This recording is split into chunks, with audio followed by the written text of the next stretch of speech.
কিছুদিন আগে আমি একটা বৃদ্ধাশ্রমে গিয়েছিলাম, সেই বৃদ্ধাশ্রমের দেয়ালে লেখা আছে, একটা মা লিখে রেখেছে, মা লিখে রেখেছে, বাবা এবার ঈদে তোর বাড়িতে আমাকে একটু নিবি, বাবা এবার ঈদে তোর বাড়িতে আমাকে একটু নিবি। একটি ভয়ঙ্কর ভাষা, ভয়ঙ্কর ল্যাঙ্গুয়েজ ব্যবহার করেছে।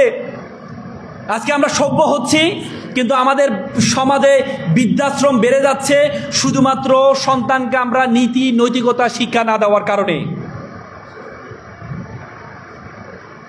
আপনি কখনো দেখেছেন একজন মাদ্রাসার আলেম, একজন মসজিদের ইমাম, একজন মাদ্রাসার শিক্ষক তার মাকে বৃদ্ধাশ্রমে রেখে আসতে? আপনি কখনো দেখেছেন একটা পুরোহিত তার মাকে বৃদ্ধাশ্রমে রেখে আসতে? কিন্তু আমি থাউজেন্ড অফ স্টোরি আপনাদেরকে দেখাতে পারবো। বিসিএস ক্যাডার, আইপিএস ক্যাডার, সে তার মা বাবাকে বৃদ্ধাশ্রমে রেখে আসছে। ডাক্তার তার মা বাবাকে বৃদ্ধাশ্রমে রেখে আসছে। একজন বড় শিক্ষক, বিশ্ববিদ্যালয়ের শিক্ষক তার মা বাবাকে বৃদ্ধাশ্রমে রেখে আসছে।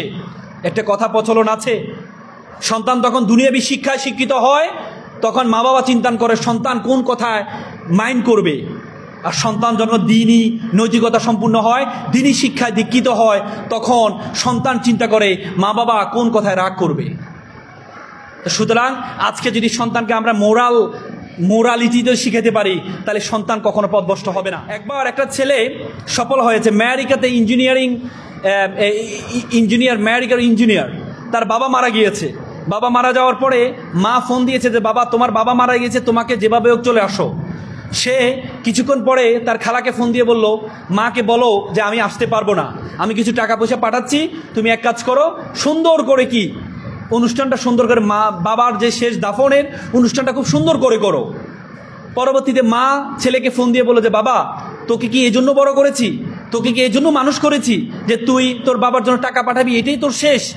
তখন ছেলে বলে, মা একটু ধৈর্য ধরো মা, আমার একটা প্রমোশন হয়েছে, আমাকে একটা অ্যাসাইনমেন্ট দিয়েছে, এই অ্যাসাইনমেন্টটা যদি আমি কালকের মধ্যে জমা না দিতে পারি তাহলে আমার প্রমোশনটা আটকে যাবে। তো সুতরাং আমি টাকা পয়সা পাঠাচ্ছি, হুজুর এনে সুন্দর করে বড় করে বাবার দাফন কাফনের ব্যবস্থা করে দোয়ার অনুষ্ঠান করো।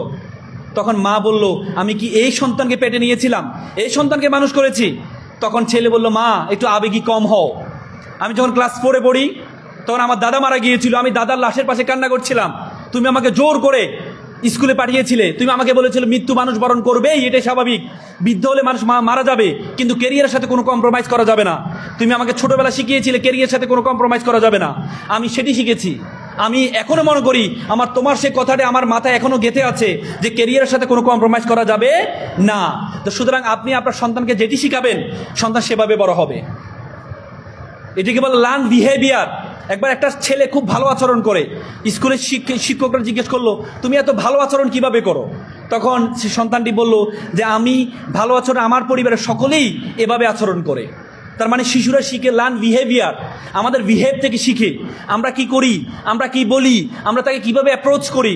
তো সুতরাং আপনাদের প্রত্যেকের যেই পরবর্তী জেনারেশন আসবে এটি নির্ভর করবে আপনি কতটুকু মেধাবী, আপনার মেধা আপনার মাথায় আপনি কতটুকু ঢুকিয়েছেন সেটার উপর নির্ভর করবে। তার চেয়ে বড় কথা হচ্ছে আপনাদের আজকে you must mind it, this is the beginning, you must mind is the beginning, the very very beginning of your journey. আপনাদের জীবন মাত্র শুরু হয়েছে, এই শুরুর জীবনে আপনার যদি মনে করেন এই যে শুধু রান্না করবেন, ভবিষ্যতে রান্না করবেন, পরিবার চালাবেন, তাহলে হবে না। নেপোলিয়ন একটা সুন্দর কথা বলেছে, if you give me good mother I will give you good nation. তুমি যদি আমাকে ভালো মা দাও আমি একটা ভালো জাতি উপহার দিব তোমাদেরকে। যদি আপনি একটা ভালো মা হওয়া যায়, একটা শিক্ষিত নৈতিকতা সম্পূর্ণ মা হয়, তাহলে তার সন্তান নৈতিকতা সম্পূর্ণ হয়। আজকে মাদ্রাসার বিভিন্ন সময় তোমরা দেখো যে মাদ্রাসার মানুষদেরকে একটু অন্যভাবে মানুষ তাকায়, ঠিক না? বলে যে ধনীর ছেলেরা মাদ্রাসায় পড়ে না, গরিবের ছেলেমেয়েরা মাদ্রাসায় পড়ে, কিন্তু এটা সত্য। মাদ্রাসায় যেমন ধনীর চেয়ে গরিবের ছেলেমেয়েরা পড়ে, কিন্তু বৃদ্ধাশ্রমে গরিবের ছেলে থেকে ধনীর মা বাবারা বেশি থাকে। কথা সত্য কিনা? কারণ তার মানে এটাই প্রমাণিত হলো যে যারা মাদ্রাসায় পড়ে তারা কখনো তার মা বাবাকে বৃদ্ধাশ্রমে রেখে আসে না।